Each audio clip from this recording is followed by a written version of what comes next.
Daily டானு 10 மணி ஆச்சுன்னா டோர்லாம் lock பண்ணிவிட்டு TV light எல்லாத்தையுமே ஆஃப் பண்ணிவிட்டு தூங்குறதுக்காக வந்துடுவேன்.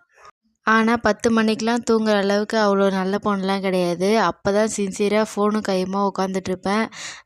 10:30 மணி 11 12 கூட ஆகும். அது வரைக்கும் ஃபோன் நோண்டின்ட்டு எப்போ நெட்டு காலி ஆகுதோ அப்போ காலி பண்ணிவிட்டு அதுக்கப்புறம் தான் படுக்கிறதுக்கே போவேன். இது மாதிரி பழக்கத்தை வச்சுக்கிட்டு எங்கே காலையில் சீக்கிரமாக எழுந்திரிக்கிறது. நானும் ஒரு நாளும் காலையில் 6 6:30 மணிக்குள்ளே எழுந்திரிக்கணும்னு ட்ரை பண்ணுறேன்.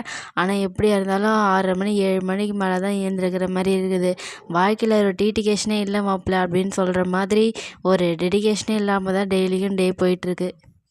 கண்டிப்பாக என்ன மாரி நிறைய பேர் இருப்பீங்க. அப்படி யாராவது இருந்தீங்கன்னா வந்து கமெண்ட்டில் சொல்லிட்டு போங்க. எனக்கும் கொஞ்சம் ஆறுதலாக மனசு சந்தோஷமாக இருக்கும். இதுமாரி தூங்கிட்டு இருந்தால் எப்படி டே வந்து ஆக்டிவாக போகும். ரொம்ப மந்தமாக தான் போச்சு. நான் என்கரேஜ் பண்ணிக்கணும் அப்படின்றதுக்காகவே ஏதாவது ஒரு வேலை செஞ்சுக்கிட்டே இருந்து இன்றைக்கி எப்படியோ டைம் ஓட்டி முடிச்சிட்டேன். நாளைக்கு இன்னொரு வீடியோவில் பார்க்கலாம். பாய்.